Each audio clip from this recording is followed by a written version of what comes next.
The Chinese Navy's Shandong aircraft carrier group conducted realistic, combat-oriented confrontational exercises in the South China Sea as per the statement from the People's Liberation Army (PLA). This comes at a time as the United States Aircraft Carrier Group launched maritime strike training in the contested waterway.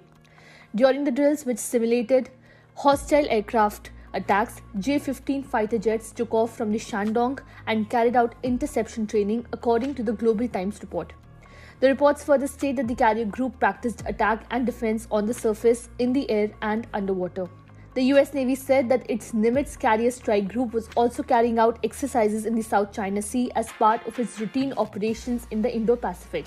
In a statement on Friday, the U.S. Navy said that the Nimitz carrier strike group comprised of a nuclear-powered aircraft carrier, a guided missile cruiser and 3 guided missile destroyers, conducted maritime strike training as well as anti-submarine operations in the South China Sea.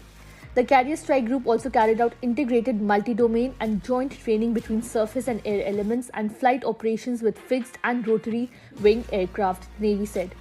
A U.S. defense official meanwhile told the CNN that the 2 Chinese ships tailed the Nimitz aircraft carrier group. Meanwhile, the Chinese defense experts said that the U.S. aircraft carrier's activities in the South China Sea have limited military significance and will only stir up tensions in the region. In December, the U.S. military said that the Chinese J-11 fighter jet intercepted one of its surveillance planes over the South China Sea, flying within 6 meters of the RC-135 aircraft and performing an unsafe maneuver. The Chinese Defense Ministry dismissed the U.S. claims as slander and hype, saying that it was the American pilot that had engaged in dangerous flying. And in November, the Chinese Navy said that it drove away a U.S. naval ship that illegally intruded into waters near the Spratly Islands in the South China Sea. The encounter came days after the U.S. Vice President Kamala Harris visited the Philippines and called for freedom of navigation and overflight in the South China Sea and pledged to launch an international campaign against irresponsible behavior in the disputed waterway.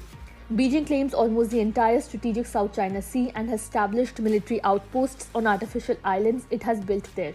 Taiwan, Vietnam, Malaysia, Brunei and the Philippines also have claims to the resource-rich waters.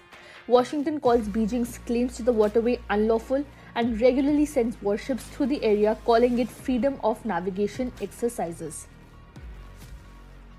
Subscribe to One India channel and never miss an update.